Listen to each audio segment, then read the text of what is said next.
মা দুর্গার আরাধনার মাধ্যমে পরিবেশ রক্ষার বার্তা। ৪৭তম বর্ষে জোকা ডায়মন্ড পার্ক আবাসনের পুজোয় অভিনবত্বের ছোঁয়া। পরিবেশ বান্ধব উপকরণ দিয়ে তৈরি হয়েছে মণ্ডপ। মাদুর, চাটাই, বেত, হোগলা পাতা, তুষ দিয়ে বানানো হয়েছে প্যান্ডেল।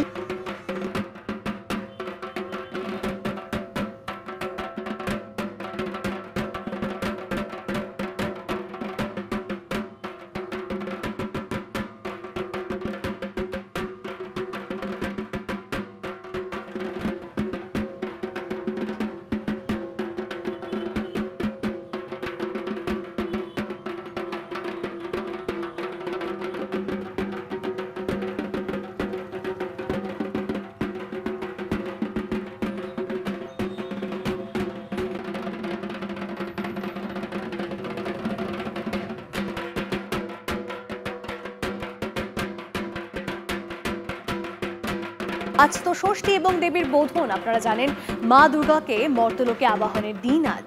শাস্ত্রমতে দুর্গাপুজো শুরু আজ থেকেই। ষষ্ঠীর ভোরে বিল্লবৃক্ষের নিচে কল্পারম্ভ দিয়ে শুরু হয় দুর্গার বোধন। কল্প অর্থাৎ সংকল্প, আরম্ভ মানে শুরু।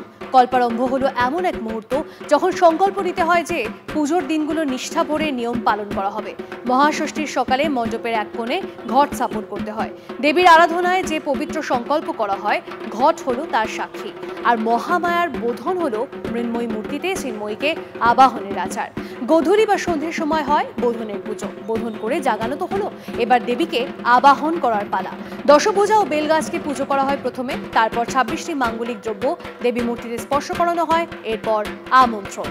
আর এই মুহূর্তে দাঁড়িয়ে সকাল থেকে ষষ্ঠীতে মণ্ডপে মণ্ডপে ঠাকুর দেখার ধুম কেমন দেখাবো আপনাদেরকে। সমস্ত যে পুজোগুলো রয়েছে, মণ্ডপগুলো রয়েছে, আমাদের প্রতিনিধিরা রয়েছেন সরাসরি সেখান থেকে। আমাদের সঙ্গে রয়েছেন প্রদীপ্ত, আমাদের সঙ্গে রয়েছে সুজয়, আমাদের সঙ্গে রয়েছে চন্দ্রশেখর। সকলের সঙ্গে একে একে কথা বলবো। আমাদের সহকর্মী সুজয় রয়েছে। সুজয়, এই মুহূর্তে সেখানকার কি ছবি, কতটা টেক্কা দিতে পারছে বালিগঞ্জ কালচারালে? কিন্তু বেশ ভিড়। প্রথমে মহাষষ্ঠীর শুভেচ্ছা তোমাকে এবং টিভি9 বাংলার প্রত্যেক দর্শককে। আমি রয়েছি একে ব্লক অ্যাসোসিয়েশনের ৩৮তম যে পুজো এবার সেখানে রয়েছে, এবং এবারের তাদের থিম ভাবনায় ঋত্বিক ঘটক। ঋত্বিক ঘটকের ১০০তম জন্মশতবার্ষিকী, সেটাকেই তাদের থিম ভাবনায় তুলে ধরেছে। আমার সহকর্মী কুণাল ছবিটা দেখাবে দর্শককে এবং তোমাদেরকে, যে দেখতে পাবে যে ঋত্বিক ঘটক তার ছবিতে, তার সিনেমায় তিনি যা যা ব্যবহার করতেন, তিনি যে সমস্ত সংলাপের প্রয়োগ করতেন, তার বিখ্যাত কিছু কথা, সমস্ত কিছুই কিন্তু এখানে তুলে ধরা হয়েছে। এবং একই সঙ্গে মূল কারণ কেন তারা এই ভাবনা ভেবেছেন, তার কারণ জন্মশতবার্ষিকীকে ঋত্বিক ঘটককে প্রথমত সম্মান, দ্বিতীয়ত এই প্রজন্মের কাছে ঋত্বিক ঘটককে পরিচয় করিয়ে দেওয়া, তার সৃষ্টি, তার সিনেমার সঙ্গে এই প্রজন্মের মানুষের পরিচয় তারা যাতে ভালোভাবে চিনতে পারে, জানতে পারে।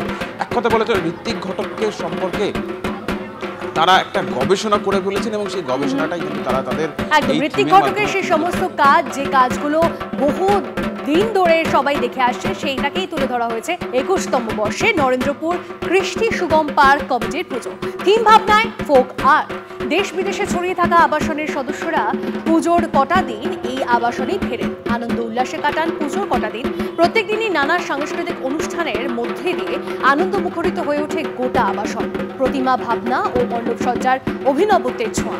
অভিনেতা অভিনেত্রী উপস্থিতি ও আড্ডা পুজোর বাড়তি পাওনা বলে জানান কর্মকর্তারা।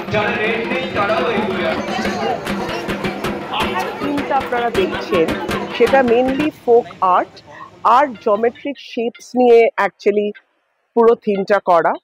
ফোক আর্ট কেন? কারণ এটা হচ্ছে ইট ডিনোটস যে লাইফ ইজ ফ্লোয়িং, আর সার্কেল অথবা এই যে স্ট্রেট লাইন, এটা খুব একটা রেস্ট্রিক্টেড থিং।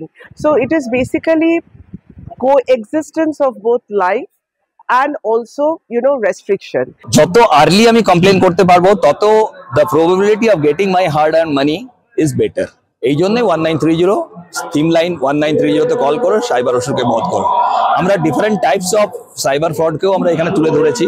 যে প্রতারণা চলছে তার বিরুদ্ধে আমরা লড়ছি, আর প্রত্যেক রেসিডেন্টকে আমরা এডুকেট করছি যাতে ওরা জানতে পারে যে এই যে কোনো লিঙ্কে টাচ না করা বা কোনো ওটিপি না দেওয়া।